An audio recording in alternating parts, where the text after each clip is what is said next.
じゃあ本日はお忙しい中、はるばる武田まで前田良二展を見に来てくださって誠にありがとうございます。今から前田さんのアーティストトーク開催したいと思います。で、今日は聞き役として生い立ち美術館の菅館長にお越しいただきました。普段前田さんはですね、プライベートで話すときにはあまりもう謙遜して多くを語らないんです、はい、そんなシャイな前田さんを今回の、約1時間程度で菅館長に引き出していただきたいと思いますし、終盤の方に質問の時間も設けさせていただきますので、もし何か気になることがあればぜひたくさんの質問お待ちしています。じゃあ菅館長、はい、前田さんよろしくお願いします。はい、皆さんこんにちは。こんにちは。前田良二さんの、個展ということで、このコネクトプラスっていうね、非常にちょっと特殊な空間を持ったギャラリーですけども、そこで、個展を今回されるということで、今日はいろいろお話をね、伺ってみたいというふうに思います。で、前田良二さんの作品を僕は最近特によく見る機会が多くて、直近というかちょうど1年前に海遊劇場っていう街中での展示、街中の、大分市の空いた空きビル、それから商店街とか飲食店、そういったところでのプロジェクトといいますか、アートフェスティバルというのをやったわけです。で、その時に前田さんに、展示をしてもらいまして、どんな展示だったかというと、そこは NTT の昔のビルなんですね。で、昭和2年に作られて、もう本当にちょっとアールデコみたいな古い感じで、しかしちょっとモダンなビルなんですけど、今もあります。で、そこが全く空いた状態になっているということで、そのフェスティバルをやるときにそのビルを丸ごと使わせてもらうようなことができました。で、そこで、15人ぐらいかなのアーティストに、空いてる部屋に展示をしてもらって、それから飲食店、街中の食とアートと街歩きっていうのがテーマだったものですから、飲食店、前田さんが展示してもらったのはトモクローバーというフレンチのなかなか美味しいお店なんですけどね、そこに展示をしてもらいました。で、その時の作品がですね、前田ロボといわれる、ロボットみたいなね、そういう作品をこのシルクオーガニックで作った、ちょっとインスタレーションみたいな作品だったんですけど、それをNTT のかなり広い部屋、ここの2倍ぐらいだったかな、ね、ここの2倍ぐらいの広さの広い部屋で、展示をしてもらいました。で、それと同時に、自分のその制作の、裏側みたいな現場の道具とか、そういったものも合わせて展示してもらって、どんな感じで作ってるかっていうのも分かるような、そういう展示でした。それからもう一つがそのフレンチのお店がですね、ちょうどコロナでね、街が元気がなくなって、特に飲食店っていうのはもう打撃を受けましたよね。で、そのこともあってテーマをその食とアートと街歩きと、食とアートとこれを2つくっつけることによって、どっちも大変だったんですけど、一緒になって、アフターコロナの後ですね、頑張っていこうということで、海遊劇場アフターというタイトルだったんですけど、展示をしたんで、7件ぐらいだったんですけど、9件かな、9店舗いろんなところに展示してもらって、その中でも、10何人アーティストいたんですけど、その中の9人ぐらい前田さんにも展示をしてもらいました。で、どんな展示だったかというと、カウンターが昔使ってたんですけども、コロナになってもうちょっと人をなかなかね、使いづらいということで、カウンターもちょっと準備する台のような感じで使ってたところに、前田さんのああいう置くタイプの作品、それからあれ素材なんだったんですかね、あれは磁器です。磁器で、磁器で可愛らしい作品、そういったものを展示してもらったんですけど、そこのオーナーがですね、もう気に入っちゃってね、一点欲しいということで、手に入れたという、それぐらい非常に魅力的な作品でした。であとその NTT の方では子どもたちが喜ぶようなね、ロボットのちょっと面白い感じ、そういった展示だったんです。で今回はまたガラッと変わって、ちょっと正統的な壁にピシッとした展示と、それからそこの空間から下の地下にですね、インスタレーション、これは今回初めてですね、こういうタイプでね、こういう新しいチャレンジをしてもらったということであります。前田さん、これどれぐらい準備かかったんですか？ですね、準備は上の作品は新しく作った分と以前のものと合わせてるんですけど、まずここの場所で展示するってなった時に、やっぱ下の空間を何か使いたいなっていうイメージがあったもので、それをどうしようかなっていうふうにまず考えました。で下の方の展示はやっぱ大きさ的にも入らないので、バラバラにしたものをこちらに持ってきて、下で全部組み立ててしてたので、ちょっと結構時間はかかる、2、3日ほどかかってしまったんですが、で今回のこの展示のコンセプト的に私自身がちょっと幾何学模様とかそういうものが好きで、そういうとこから派生して作品を作っている感じなんですが、それと同時にそれを削ぎ落としたミニマム的な簡単な形ですね、そういうのも非常に好きなもので、それでちょっとこういうふうな四角だけとかそういうふうなものに現れながら作っていきました。でこの2階の部屋はタイトルをスクエアとしているので、立体という意味のタイトルにしてるんですけど、でそういうふうなのを2階のこちらの方は半立体的な部分でそのスクエアを表現していって、でそれを下にするときに、それならもう実際の本当の立体を下で展示しようという思って、それでそういうふうな流れを作ろうと思って、そこから下に流れていく感じで立体的な展示を作ろうというふうに考えました。でここに来られた方は分かると思うんですけど、下ってすごく寒いんですよ寒いんですよ。で時期もこの寒い時期になったもので、寒いならもっと寒くしてやろうと思って、でちょっと氷のイメージ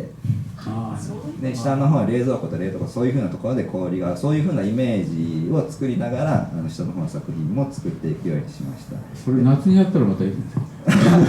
そうですね、夏の方が良かったかもしれないですけどそれはそうとしてね、でとにかくやっぱり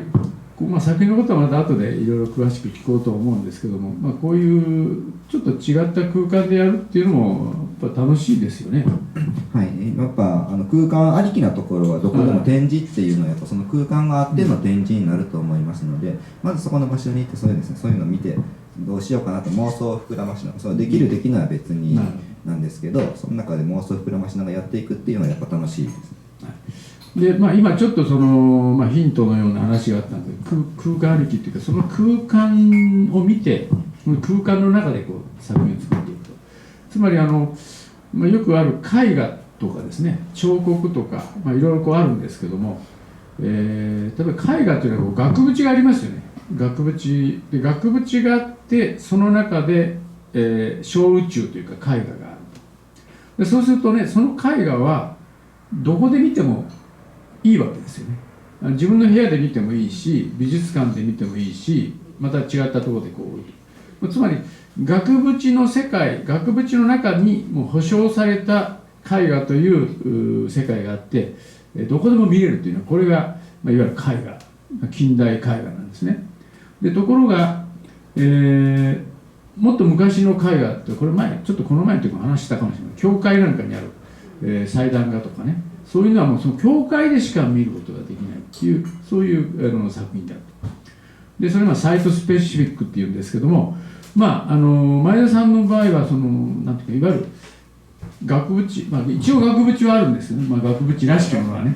あるんだけども、やっぱりここのその場所での展示っていうのは結構重要な意味を持ってますよね。はい、そうですね、一応その空間、私の場合の考えでその絵画とかの展示のイメージとは違って、空間ありきな展示っていうふうなイメージで捉えているもので、そこのどこの空間でも合うような感じと、そこに合うものを、そうですね、その周りの景色も取り込むような作品を作りたいなというふうには考えています。だからまあ一点一点こう見てもらってもいいけど、まあ、全体も見ながら、そして一点も見ながらっていう、そういう空間の中でね、で特にそのこの作品は完全にその空間の中で、ある作品ですから、もうその空間がどこかによって全く展示が変わってくるということになるわけですね。まあ、そういった前田さんなんですけども、ちょっと前田さんの、まあ、いろんな生い立ちというか、どうしてこの前田良二というアーティストが今誕生しているのかというところも含めて、少しお聞きしたいなと思っております。でまず出身が出身は愛媛です。愛媛、はい、松山になります。松山ですね。はい、そして、芸短大に、入学したのが22歳ぐらいですか？そうですね。高校、松山高校を卒業してからはちょっと専門学校行って就職してる時期がありまして、それから仕事を辞めて大学の方を受け直そうと思って芸短の方に行きました。でどんな子供だったんですか、小さい時？いや、普通に何か作ったりするのは好きかなっていう。ものづくりは好きだ。ものづくりは好きです。で、実際働いてたっていうのも土木関係だったんですけど、何かを作りたいっていう、高校ぐらいの時に何かを作りたいっていう意識がありましたので、それで何か作るんでしたら建築とか工事とかそういうの大きいものを作ってみるのもいいかなという感じで土木系に進んで、ただそこで働いているうちに自分で作りたいものってこういったものだったのかなっていうふと疑問になることがあって、その時に表現はおかしいかもしれないですけど、あってもなくてもいいようなもの、そっちの方に作るっていうことに対しての方が興味が湧くような感じになって、それでちょっと働いててそれなりにお金も貯まりましたし、ちょっと大学でも行ってみようかなという感じでその芸短の方を受けた感じなんですけど。土木っていうと地球の彫刻みたいなんですか？いや、よく言いますよね、地球の彫刻ね。それはね、そういったものではないです。土木ですね。はい、そうですね。なんか高校はそういう関係だった？いや、高校は普通科です。普通科だったから、普通にそういうふうにそっち系に進む人はいないような感じだったんですけど、すみません、子供の頃どんな子供かっていうことですか？普通の子供で。名前からするとお兄さんいたとか？一応兄貴はいますけど、別に兄が良一ではないですけど。そうです。一応男兄弟3人の真ん中です。下も弟がですから何の面白くもない男兄弟男兄弟の真ん中にしてはなんかこうシャイな感じですね。なんか一番悪そうな上下囲まれてわーってこうね。けどその分好き勝手にはさせてもらってるから、その仕事しようが仕事辞めて学校行こうが何も親は言わず好き勝手にやらせてくれてます。男兄弟ばっかり、女兄弟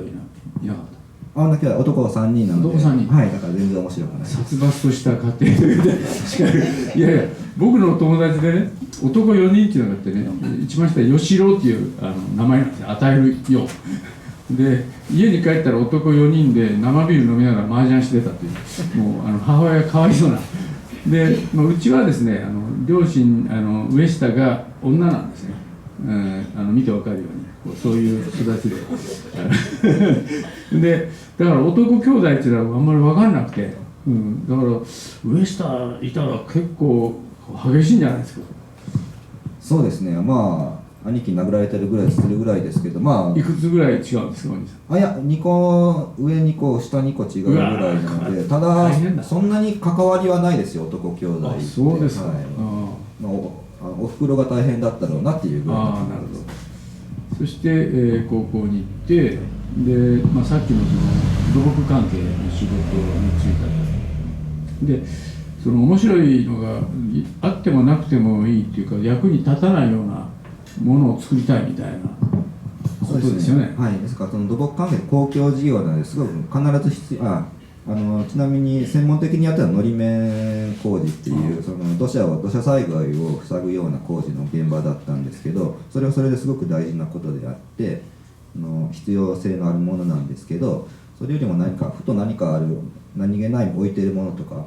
そういう風なものの方がなんかすごく面白いなっていう風な感覚にとらわれるようになって、それでちょっと美術とかデザインとかそういうのはちゃんと勉強したことがなかったもので、ちょっと一回勉強してみようかなという風な感覚で学校の方に行くようにしました。ということはあれですね、自分で本当にやってみたいなっていう興味がこうふつふつと湧いて、そこからこう進路というか新たにこう決めたっていう。そこまでふつふつは多分湧いてないと思うんですけど、ただその時が20代前半ぐらいだったので、このまま仕事をしてそのままするのもいいかなと思ったけど、どうせいろいろ自分の好きなようにしてみるっていうんだったら、それぐらいの時期に動いてみるのもいいのかなという感覚で。なんかね、よくこう何の目的もなくとりあえず大学に行くとかね、そういう傾向じゃないですか。ほとんどの人がとりあえず、大学ぐらいこう出ましょうみたいな感じで親がねそういうふうに思って、でところが目的意識がないから大学行っても何していいか分からなくて、で今度就職する時も何していいか分からないっていうか、で逆に先に就職して、そしてなんかその中でもう一回自分がやりたいなっていうことがこう見つかって、で、もう一回勉強し直すっていう、こっちはなんかいいような気がしますね、すごく。個人的にはそれで良かったと思います。ただ、あとその大学に入った時に思ったのが、多分ストレートでもしそういうことを勉強したくて入っていったらも良かったのかもしれないですけど、たまたまですが、その自分が入った時にいた大学の他の仲間たち、それがすごく影響を受けて、その他の連中がいろいろしてる連中がいてると、やっぱこちらも何くそってなりますし、そのタイミングもすごくあったような気がします。でも大学の中では年長ですよね。そうですね、一応お兄さん、はい、そんな感じちょっと上の方だったと思います。上の方でした。で大学のその恩師というか、ある人と出会ってますよね。はい、そうですね。ですからその大学に入ったこと自体で、そのさっきも言ったその同じ同期の仲間っていうのも大切でしたし、何よりその先生に会ったことがすごく非常に大きな影響を受けて、そこからちょっとこれもアート活動とまでは言わないですが、何かものづくりに携わりながら生きていきたいなというふうな感覚にとらわれることになりました。その大学当時は芸文短大もうなってたんですか。なってました。もう芸文短大入って入学するときにそのコースっていうのは最初からその染色っていうか工芸に決めてたんですか。ですね、自分大学受けるときにデザインと美術の違いすらろくに知らなかった段階で、それでなんとなくでデザインの方を受けたんです。デザイン、はい、デザインの方がその当時がビジュアルデザインと工芸デザインというふうに分かれてたんですけど、でよく分からないからビジュアルデザインの方で受験をしまして、あんまり成績良くなかったもので工芸の方なら入れるよということで工芸の方で入学することに。そういうことなんですね。で工芸の方の中にもその陶芸と染色があって、その時は陶芸も染色もしたことないですし、陶芸でもしてみようかなぐらいの感じで入学したんですけど、それで染色の方をしていると、その先生にあったこととその作品の面白さみたいなことで、それから染色の道に進むようになりました。ということはかなり偶然が重なったっていう部分が偶然と、大きいですよね。そうですね、成り行き的な部分と、やっぱその人に出会って、いろんな人に出会ったっていうことがですね。でその先生、吉村正夫、素晴らしい人なんですよね。もう亡くなられましたけど、もう何年ぐらい、もう5年、6年。そうです、6年ぐらいもう亡くなられて、もうあの時は、退職されてたんですね。退職してましたね。で、もう本当にものすごくセンスがいい人ですね。もう本当にいわゆる工芸家っていうとですね、すごい技術が持ってるんですけども、なんていうんですか、インスタレーションみたいなその展示の仕方とか、もうすごい洒落てるんですよね。ものすごいセンス、そしてちょっとフランス的な感じもしますね、僕はね。見てて、学生の時は正直どこまでか分からなかったんですけど、一緒にずっといろいろしていくうちにはすごいなと思う部分もありまして、繊細さもも伝わってきますけど、それよりも何よりもその先生の人柄的な部分と、常に何かものを作っている姿勢で、そこの姿勢の中からこういう作品が生まれてくるんだなっていうことをすごく学ぶことと、あとは、遊ぶことをたくさん教えてもらったので、そのこともすごく大きかったです。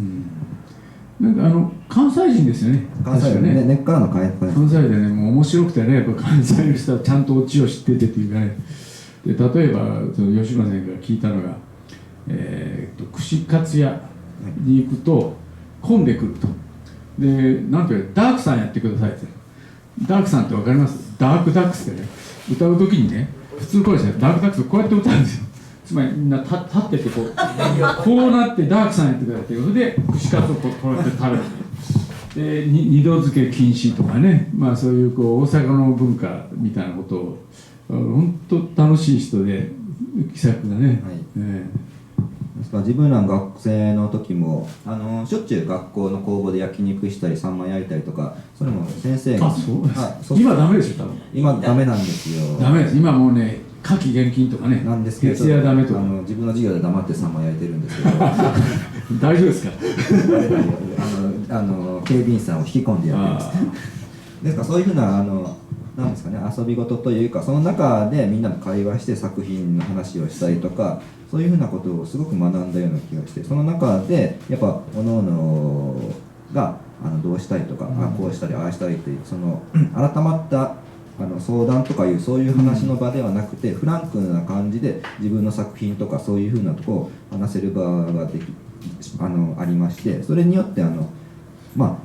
今は大学お酒飲めないんですけど、大学で酒飲めないのはおかしな話なんですが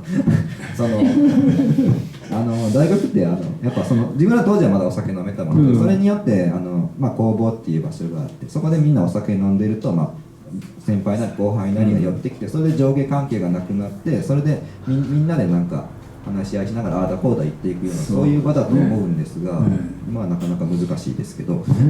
僕らの頃はね、非常勤の先生、僕も美大だったんですけど、東京の八王子のちょっと山の方にあったんですね。で週1回来る非常勤の先生が非常勤で教えてきたら、もうその日は絶対飲み会なの、そのままでいろんなとこ連れてってくれてね、もう楽しかったですね。もうだからああいうなんていうか、教官との触れ合いとか、そういう人間的な中で、それこそ技術とかいろんなことを教えてもらうというよりも、なんか生き方そのものをなんか後ろから見て、すごい楽しい時間を共有するっていうかね、そういう中で自然と身につくようなものがあったような気がします。そこら辺のやっぱとか、作品もそうですけど、やっぱそういうふうに生き様的な分を見せられてるような気がしたし、それによってこういうふうな環境があるんだっていうふうにすごく思うような感じになって、その中で制作していくっていう喜びとかもすごく味わうことができました。でも本当に吉村正夫先生を慕ってらっしゃる、もうなんか一番弟子みたいな感じでしたね。もうみんないろんな人がいましたから、いつも取り巻きがね、取り巻きがいましたね。で不思議と女の子の取り巻きあんまりいなかった。いや、多かったですよ。めちゃくちゃ多かったです。そうですか。なんかモテてましたよね、すごいね、チャーミングで。でやっぱり僕はね、すごいなと思ったのは、前田さんが、吉村先生が亡くなられてもうすぐ割と翌年ぐらいかなんかに先生の作品をね、ぜひ大分市美術館に、寄贈というか寄付して、したいと、そういう話がありまして、でもうご自身で全部リストを作ってまとめて、そして資料にしていただいてですね、で、そのおかげでうちに吉村先生の作品いくつか非常に重要な作品が入ったんですけども、本当弟子としても素晴らしいなと。それはでもう本当になんか慕ってる人が多かったもので、みんなで手分けしてやる、いろんなところでみんなが動いてくれた感じ。そうですか。いや本当アートプラザの個展なんか良かったですね。良かったですね。アートプラザの個展なんかね、本当に磯崎さんのアートホールというコンクリートのね、結構マッシブな難しい空間なんですけど、そこにポツンと置きながらね、布なんかを使ってですね、もうこれが工芸っていうのを超えてました。もうアートっていうそうですね。ですから工芸という、ですから自分らもやっぱそのまあ学生の頃から先生の作品を見てた時にやっぱ工芸っていうよりもあの方自体がファイバーのアートの方だったので、そちらの方の影響が強かったと思います。でその中で、前田さんが、先生の影響をいろいろ受けながらご自身の作風これを作っていくわけなんですけども、その先生の作品とはまた全然違いますよね。そうですね、違う、はい、とは違う、ああいうふうなできなかったんで。でそのシルクオーガニックね、こういう絹のですねシルクを使うという、これはなんか発想というかヒントみたいなのがあったんですか？もともとはもう平面の綿の布を染めてるような感じの平面タペストリー系をずっと作ってたんですけど、やっぱ布の特性とかを、それこそ吉間先生がいろんな布を使ったりしてるのを見てた感じで、いろんな材質があるし繊維って面白いんだよっていうのをすごく聞かされてたもので、その中で透けるっていうのも布の特性の一つというふうに思いまして、そう透けるんだったら重ねたらいいと思う、そういうふうなことをしていくうちにこういうふうな感じになってきました。確かに初期はタペストリーのね、染めた割と幾何学的なパチッとした、あれはステンシルですね。ステンシルっていうのは、いわゆる型紙っていうか型ですね。型紙の糊を置かないバージョンみたいな感じですね。で、普通染色っていうのはそういう型紙でステンシルで染めたり、あるいは絞りとか、ローとかですね。要は棒線をしながら染めていく。いろんな染めがあるんですけども、その中でもステンシルを使って、で割と型を置いて、でなんかスパッタリングみたいな感じ。はい、そうですね。グラデーションとかも。グラデーションで網に絵の具をつけて硬いブラシでピーッとやるんですね。ブラシでそれで染めていくという、こんなのそうなんですね。これそうですね。そこら辺はそうです。グラデーションの微妙な色加減を出すのはそういうふうにしながらしています。ちょっと触っていいですか？全然大丈夫です。これ糸？そこは糸です。なるほどね。これしかし一個一個染めていくっていうのはもうすごい時間かかるんじゃないですか？いやそこまではないと思うんですけど。そうですか。はい。でそれはこういう貼った状態でやるんですけれども、貼る。一回一応これ染め物なんで水洗いしないと全部定着、蒸して水洗いしないと定着しないので、初めは一回大きな枠にピンって貼ってそれから染めます。なるほど。はい。で乾燥させて、で蒸して水洗いして水洗い、はい、そうですでもう一回貼り直す感じ。やっぱ手間かかってますよね。あんな手間かかってることにしてくれたと思います。そして、しかも前田さんの特徴っていうのはこういう積層というかね、層がレイヤーになってるっていう、これは透けるっていうことから出てきたと思うんですけど、いつぐらいからやり始めたんですか？もう結構前ではあるんですけど、なんだろう、シルクスクリーンで T シ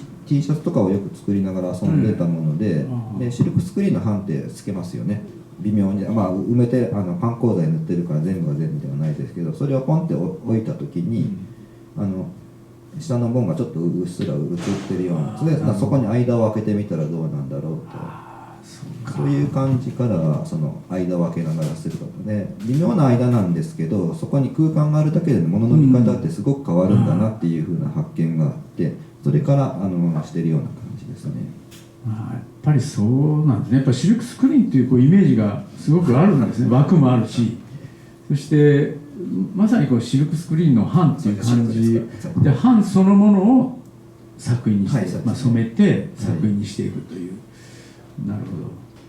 ど。普通は、シルクスクリーンっていうのは、いわゆる、ご存知と思います、投射板みたいなものですね、型を作って、写真製版もあるんですけども、でスキージっていうので絵の具をギュッとインクをつけて、で T シャツなんかプリントしていく、そのやり方なんですけどね。でそのものの版そのものを、作品にするという。そうですね、そこからやってる部分もあります。なるほどね。それとね、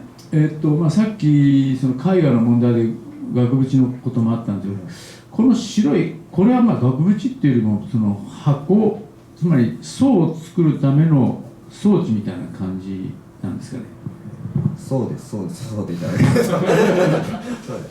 一応作り方的には、まあ、木枠がありますね。木枠に布をピンって貼って、次また木枠を貼って布を貼って、それで層になっているので、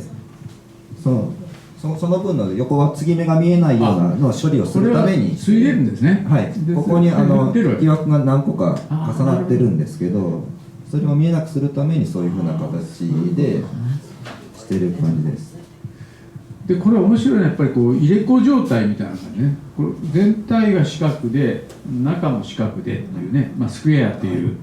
でまたちっちゃな四角があったりという四角の入れ子状態みたいな感じがずっとこうあると。それともう一つ重要なことはやっぱりこう図例の中でこう移動するとこう動きが見えるというか、そういうことですね。はい、それがその隙間があることによってというふうに感じたもので。そしてまた色が違うんで、色の重なりで、色彩的にもこういろんな変化が出てくる。はい、そうですね。ですから薄い生地なので透かしてそのまま1枚だけ見るとすごい薄いんですよね。まあ、横から見るとちょっと濃くは見えるんですけど、その薄い色の重なりによってもその色の変化が出てくるっていうのが面白いなと思ってしてます。でもう一つ私が思ったポイントはですね、モワレが起こりますね。はい、モワレっていうのはその網とかあった時にこうその微妙なズレからビヤビヤっとこう動きが見えるよね。このモワレっていうのはやっぱり一つ効果としてやっぱり考えているところなんですか。ですね、まあ、出てくるものは仕方ないと思うんですけどただそれもそれでいいと思いますけど、モワレって嫌いな人結構多いんです。そうですね、モワレを嫌がる人もいますね。はい、だからそれはまあどっちに取ってもらってもいいかなっていうぐらいの感じで進めてます。ああ、なるほどなるほどね。だからもう本当見る位置によって全く重なりも違うし、見え方で動くとここでこう非常に動きをねまあ、ある意味、キネティックアートじゃないですけど、その視覚を刺激するような動きを、まあ、もちろんそのもの自体が動くわけじゃないけど、こっちの動きに乗じて変化していくっていう、そういう作品ですよね。はい、まあそれともう一つ前田さんの非常に経歴の中でね、面白いところが新制作のデザイン、空間デザインの会員でいらっしゃるとですね。これは新制作っていうのは、どうして出品するようになったんですか。一応学生の頃に公募展とかいろいろ出してたんですが、その時にたまたま見た分でその時作ってた布とかテキスタイル系を使ってたもので、そういうふうな分の展示ってどんなとこがあるんだろうなって見た時に、その空間デザインのところでテキスタイルの作家さんみたいなのがたくさんいてたもので、それでいろんな使い方をしてたので、じゃあちょっとそっちに出してみようかなっていう感覚だけです。団体展っていろいろあるんですけど、いわゆる日展とかいわゆる旧観展系みたいなね、それとザイヤー、ね、ニカとかニキとか独立とかいろいろあるんですけど、新制作はザイヤーの方なんですが、ここぐらいしかないですよね、空間デザインっていう部門は。そうですね、そうすると他の立体とか、彫刻とかになってくるので、自分の中で、たまたまそこに出しただけですけど、後々考えてみたらそこが一番マッチしてたのかなっていうふうには感じています。新制作って結構難しいんですね。どうなんですかね。結構難しいんですよ。厳選っていうかね、なかなか入選しないところなんですけども、空間デザインはどうか知らないんですけど、そういうふうに言われてるんですけど、でもそこの会員になってるっていうことは、かなり、受賞とかもしてるんでしょう。そうですね、大体そういう、多分どこの団体でも2回受賞のあるぐらいですかね。そうしたらその次の時出したら会員推挙みたいな、そういう感じだと思います。ですから前さんの作品っていうのは、いわゆる工芸、染色家でもあるし工芸なんですけど、ちょっとデザイン的なね、イメージ、これも非常にもう洒落た洗練されたデザインっていう、そういうところもあります。それからもう一つはそのアーティスティック、アートとしての見せ方っていうのも非常に、よく現れてるなというふうに思いますね。で、そういうことで、染色、いわゆるタペストリーみたいなものからこういうものに移っていって、それから今回のようにこういうより空間的なもの、こういうふうに移っていく中で、ご自身が、今後ですね、今後どういうふうにこう発展これからしていくっていうか、そういうようなことをどういうふうなことを考えてますか？正直あんまり考えてはないんですが、ですね、なんか展示することは楽しいですし、その空間を見ることも楽しいので、もし何かあったらその場所で考えていきたいと思いますし、制作自体は今あるものを続けていくような感覚で続けていけたらいいなということで、これといったのがないですね。自分がですね、ちょっと話飛び交うかもしれないですけど、大学芸大に行ってその卒業する時に、その先生の影響とかもあって、ものの作り手になろうというふうに考えまして、でその卒業する時に1個だけ決めたことがあって、それが一生制作続けていけたらいいかなっていうぐらいの、それだけだったので、それを全うしようかなというぐらいの感覚で制作を続けている。なんか出来上がるのはやっぱ楽しいですので、それぐらいの感じです。絵画彫刻っていわゆる純粋美術と言われているものは、なかなか売れないし、例えば生成しながら絵を描いていくとか、いろんなやり方あるんですけど、染色とか工芸の場合は、染色家工芸家になるという道、それから、企業とかそういったところに入っていく、それから教師をやるというような、その中で教師を選んだということなんですかね。そうです。そうですね。というか先ほど言いました先生、吉村先生にいろいろ教えてもらったことがあって、それで自分はものづくりが楽しくなりました。できたらその下の子たちにもそういうふうなことを伝えていきたいなという思いはありますし、子どもたちの作品見てるのはすごく楽しいですし、でやっぱりこういうふうなのもものづくりだよっていうふうなのをちょっと違う目線から教えていけたらいいかなというふうに考えて、そうですね、やっぱなんか、子どもたちにしても生徒にしても学生にしてもやっぱその子たちが作っているものってすごく面白いですし、こちらも刺激を受けますし、その中でなんかいろんなアドバイスをして、その子たちがまたいいものが作れたらいいかなっていう、そういう感覚でその教育の方でやっております。今、教えているのは芸短大と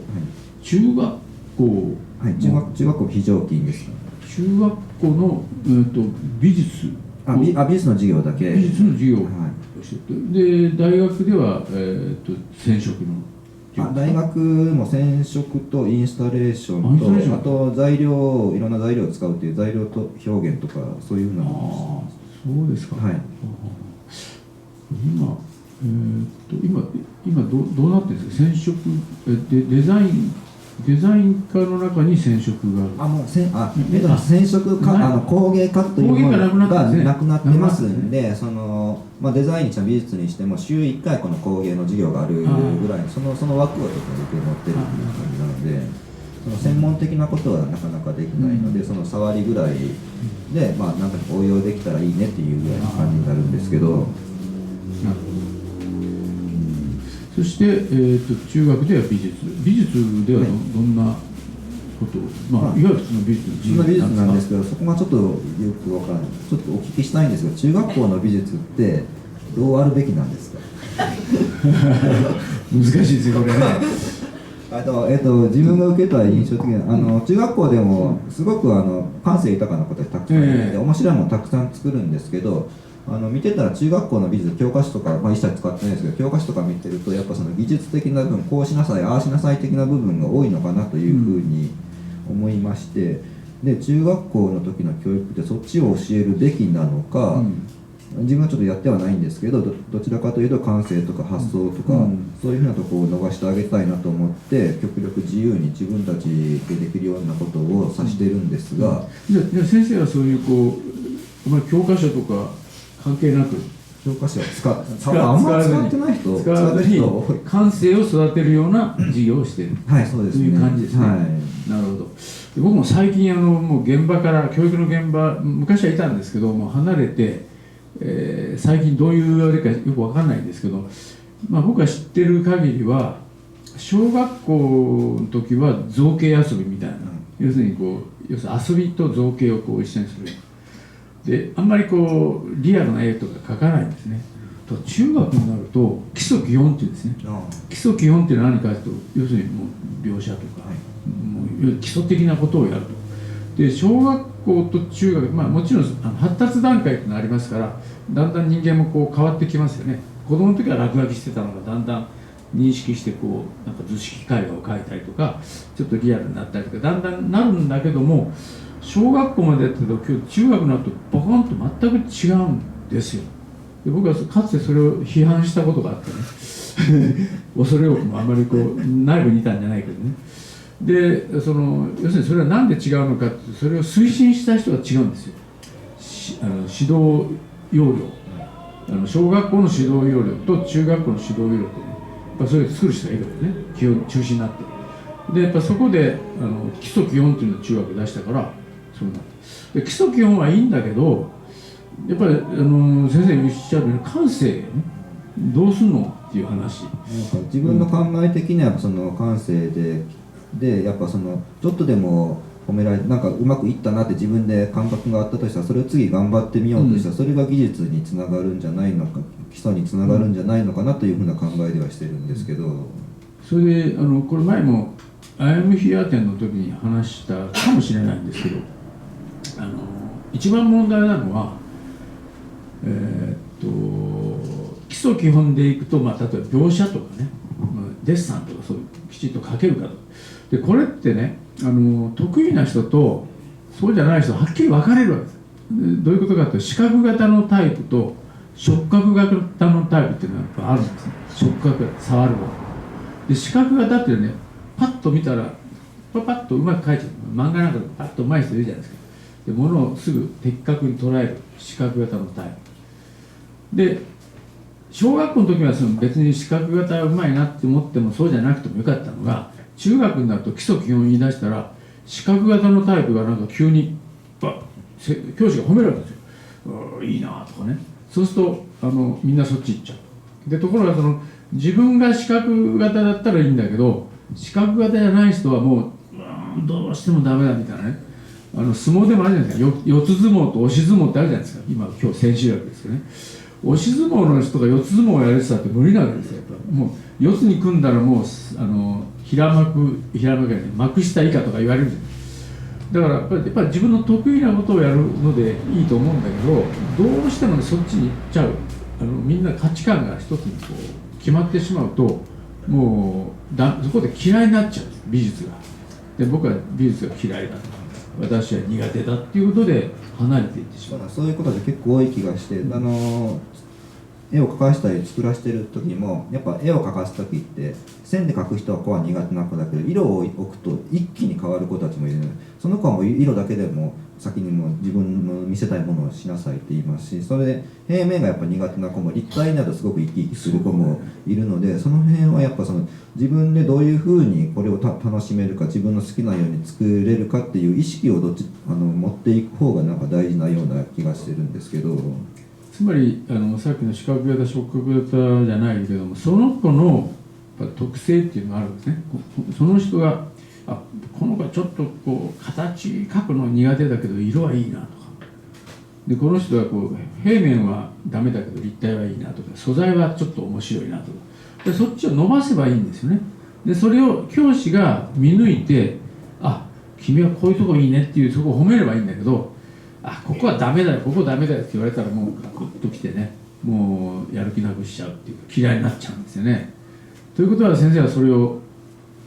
いいところを見ようと。したいし、実際に面白い感覚すごく持ってる。自分が気づいてないだけでみんななんかすごく独特な感性ってすごく持ってると思うので、そこら辺をしていったらもっともっと面白い作品が作れるのになと思いつつ見てます。だから今よく多様性の時代って言いますよね。ダイバーシティ、多様、いろんなものの価値を多様って言いながら、どうしても教育の現場では何か一つに価値を置いてしまうようなところがあるんですね。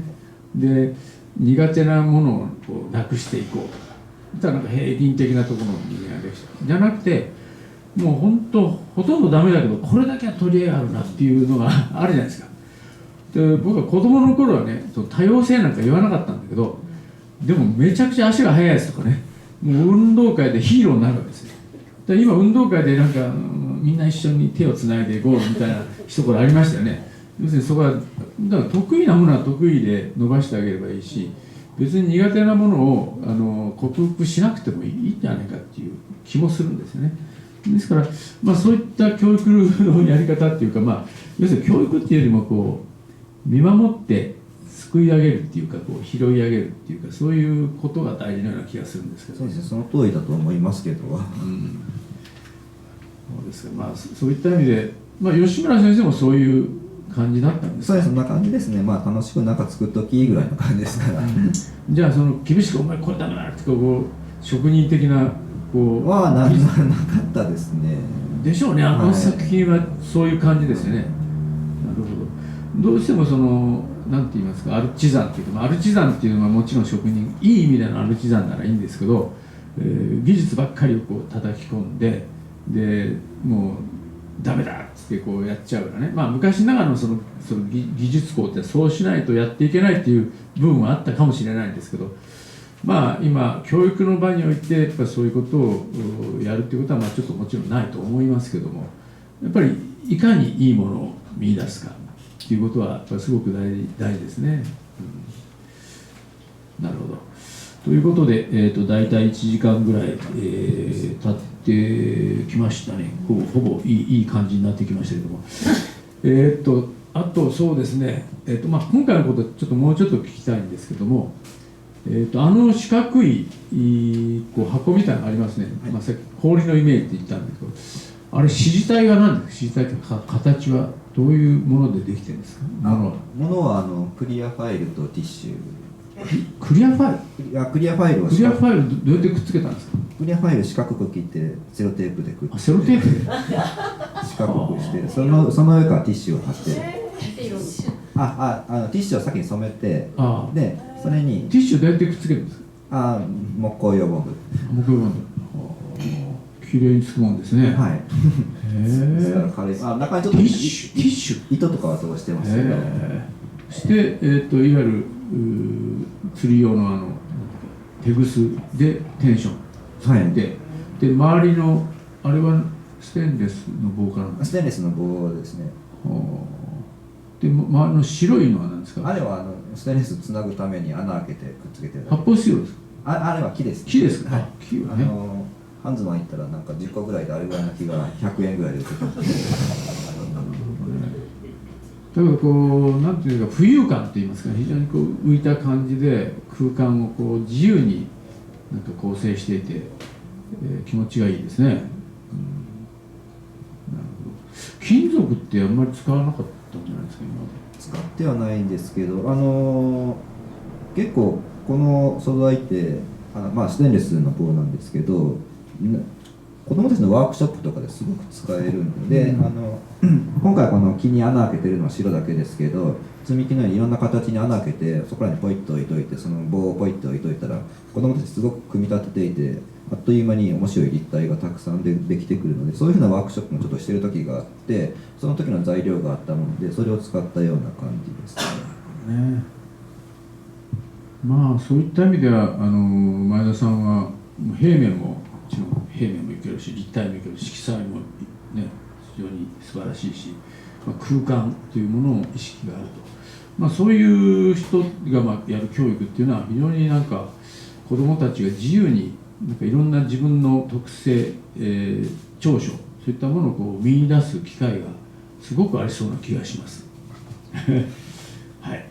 というようなことで、他にもねまだまだお聞きしたいことはあるんですけども、大体ちょうど1時間ぐらいになりますので、ちょっと今度フロアの皆さんから質問なりご意見なりあればということで、フロアにちょっとじゃあ森さんの方にお願いしたいと思います。せっかくですから、今アーティストが言いますから何でも答えます。そうですね、今日だったら何でも答えてくださいますので、何かご質問のある人は、前さんとは友人なんですけど、作品の話はしたことないよね。なんで率直に聞いてみたいんですが、スクエアっていうタイトルだけど、やっぱ前さんの作品って透明、透けるっていうすごい大事にしてると思ってて、例えばこれとかも寒いから氷って発想しなくてもいいと思うけど、やっぱ透明なものに惹かれてるのかなっていうのがあって、前さんのそういう透明へのフェチがどういう感じで来てるのかなっていうのと、あともう一つやっぱフレーミングっていうのもすごい大事なのかなって前さんの作品を見てて思うんですが、今回これとかも今までレイヤーだったものがまた糸が入ることによって中にフレームができたなって思ったんですよ。だからフレームっていうのも大事なのかなと思って、その辺もフェチなのか何か考えがあるのかっていうのをちょっとお聞きしたいです。いい質問ですね。多分それはフェチなんだと思う。そんな深くは考えなくて、結局自分がこれがいいなと思ってしてるような、そのさっき言った透明感的な部分も自分の中でその意識がないけど、多分その意識のところでフェチ的な部分があるから、それがいいと思って自分でやってるっていうことはフェチなのかなというふうに、無意識とかそういうわけじゃないけど、やっぱそういうふうな好き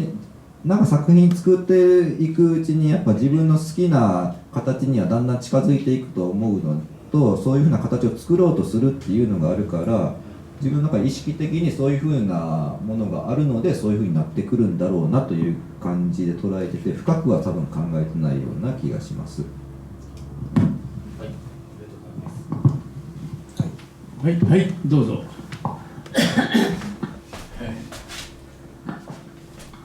先ほど前田さんちょっとね技術的なことも多少聞いたんですけど、レイヤー的な重層的な内容とか今フェチ的な要素は分かったんですが、これを形にしっかりするときにドローイングとかエスキースとか大きさによって多少、ね、バランスのその組み方があるんですが、それは一度起こすんですか？多分ほとんど起こさないの。だいたいざっくりこんな感じかなという感じで、例えばここら辺の分でもいろんなものを試してみて、次これをしてみようとか、そういうふうな感覚で進めているので、アニメになんかこういうふうにしようというよりも、その中でできた分の中のピックアップを次に持っていくような感じで。それをこう個々にどんどん順列で配置していくんですか？そうですね。ですからそこまである程度はちょっとはしますよ。ここ四角置いてみようとか、そういうふうな簡単なエスキスぐらいはしますけど、実際やってみると重ねていくので、その通りになるわけでもないので、イメージ的に大体これぐらいかなと。偶然性の方が重要ってことですか？そうですね。その偶然性でできて、面白いなってできたと思ったら、それをちょっと次また数字化ではないですけど、こういうふうにしたらこうなるっていうのをちょっと書き出して、次はそれをしてみようかなという感じです。はい、わかりました。ありがとうございます。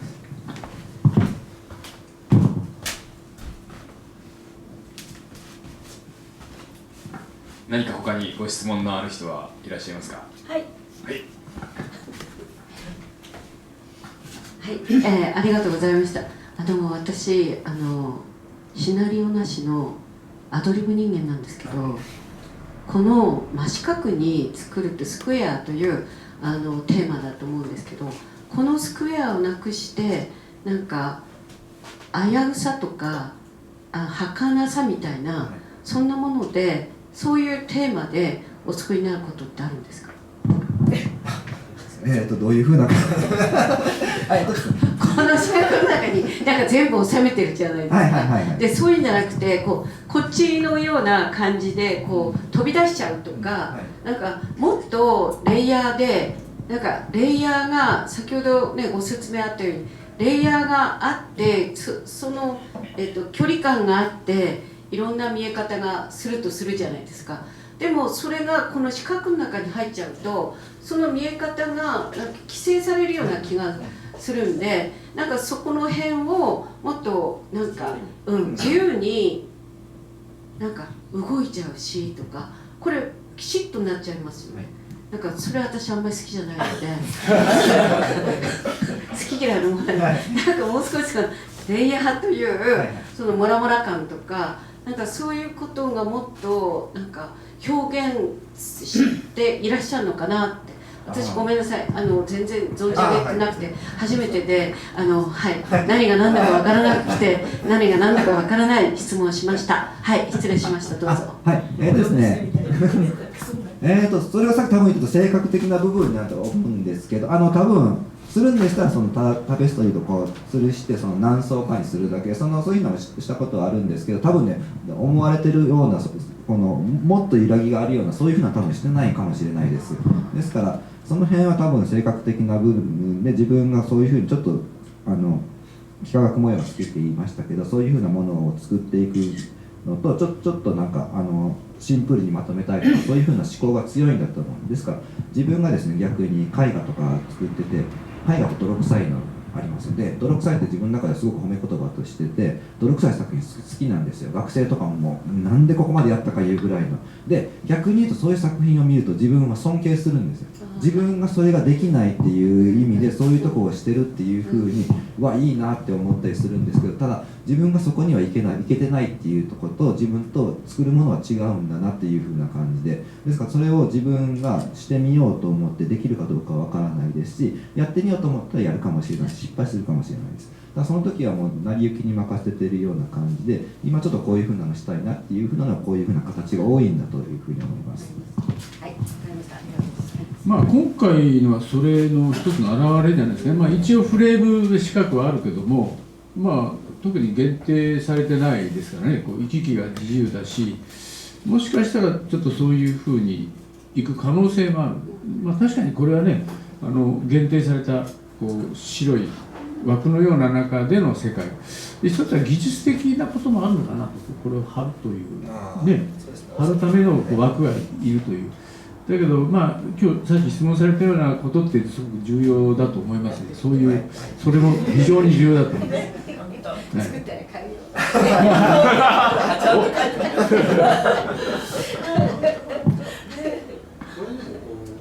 これも枠なくても成立する作品だと思うので、枠が取られてる枠を作るっていうことにやっぱりそこがなんか意図があるのかな。いや昔ねこれだけの分はしたことは中だけはしたことがあって、でその中に収めることによってまたステンレスってこれすごい細いんやけど、その四角があるだけですごい存在感があるような気がして、その中に収めてみることによってまた見え方が違うのかな。それものをするとそれが全体的にあるような感じだけど、そこをつなぐこととそれが絡まるちょっとステンレスが重なる感じかな。それによってすごく動きが出てくるなっていうふうな自分の意識があったもので、その枠の中に枠を入れるような感じ。モンドリアンという絵描きがいるんですね。縦線、垂直、水平、赤、白、黒ですね。でこのオランダの画家なんですけど、その人が、いわゆる垂直水平ってすごい原則的なことをやってて、でだんだん晩年になるとね、その枠がいらなくて、もうアトリエの中に実際線だけでやっていくっていう、そういうことをやったんですね。でその垂直水平赤白黄色っていうのはもう本当に一番基本的なものと、で例えばこの建物も垂直水平で成り立っていますよね。ですからこの垂直水平というのは人間にとって非常に、絶対必要なもので、その必要なものの中にこの垂直水平のスクエアのものを入れていくという、そういう中での空間でのなんていうかやり方入り方で、それを壊す、例えば斜めの線とかそういったものをどうやっていくのかとかですね、あれはちょっと斜めも入ってますけども、それとさっき言ったフレームをなくしてその中の要素だけで見せていく。だからモンドリアンは、理想は絵画がなくなることだ。つまり現実が絵画になって絵画の世界になっていくことによって、絵画が芸術が必要じゃなくなるということが理想だというふうなことを言ってたんですね。だから絵画っていうのは芸術というのはある種ユートピアかもしれないし、現実の過酷さとか現実のダメさ加減を一つの絵画の中で世界で表現しようとしているのかもしれません。そういった意味で、その絵画が外に飛び出していくっていうか現実の中に入り込んでいくっていうのも面白いかもしれないですね。なるほどですね。もっと空間の中が全てなんですね。そうですね。ああ、なるほ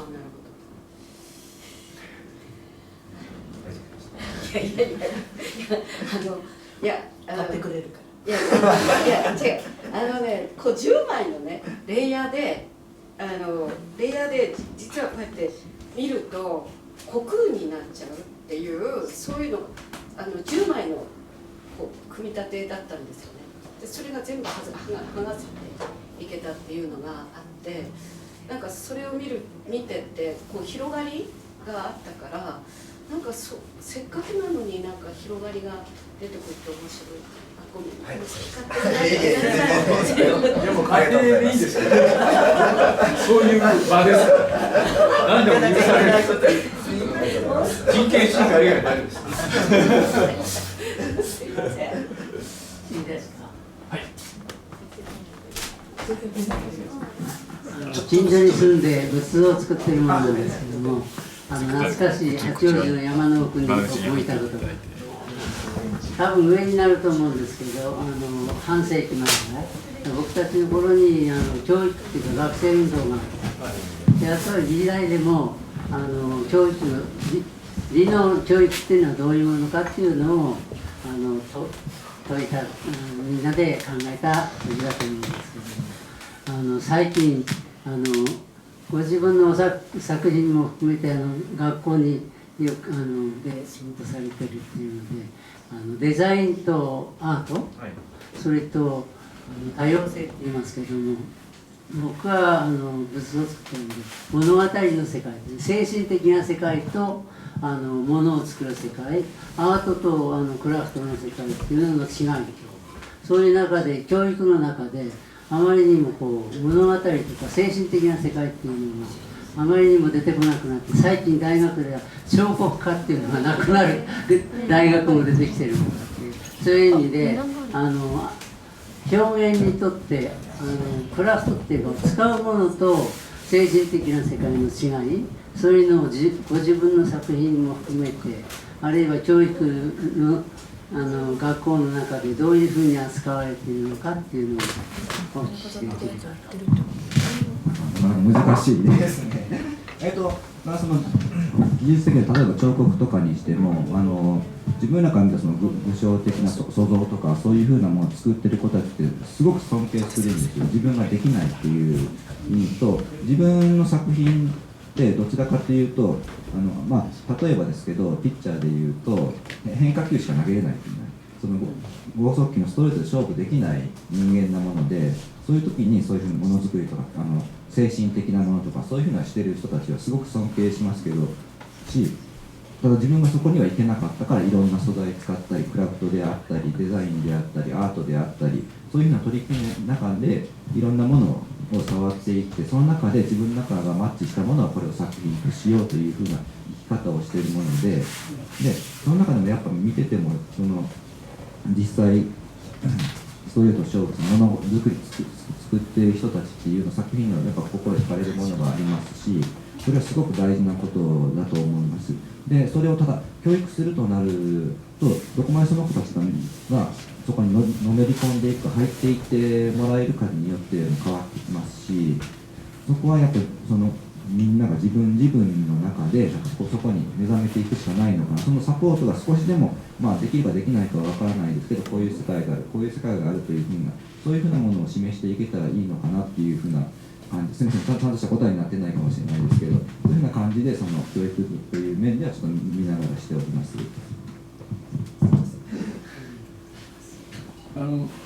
さっき言ったその物語ですね、物語性っていうんですかね。で実は19世紀ぐらいまで物語って一番大切だったんですね。つまりキリストであったらキリスト教の中でのキリスト復活とかいろんな形の要するに教義があって、それから歴史だったらその歴史という一つの物語で、その物語っていうのがずっと絵画のテーマ、彫刻のテーマになっていたのが20世紀になって、いわゆる携帯の革命とかピカソみたいな人が出てきたり、色彩の革命でマティスみたいな人が出てきたり、絵画のその純粋なその要素を追求していくということで、だんだん物語っていうのが薄くなっていった。でもう一つは、人のその時代精神みたいなのがあってね、ロマン主義とか新古典主義とかいろんなその時代を代表するようなその精神的な考え方で、多分20世紀になったら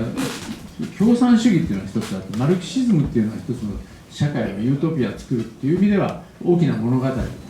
ところがそれが1972年ぐらいからちょっと世界が変わってですね、ベルリンの壁が崩壊するとか、その前も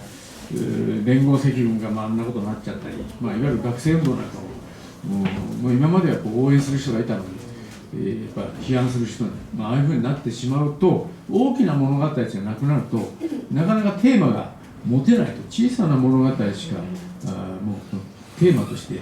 持ち得ないという、そういう時代になったというのも一つあると思うんですね。だから大きな物語って何なのかなって言ったら、それ今で言えば、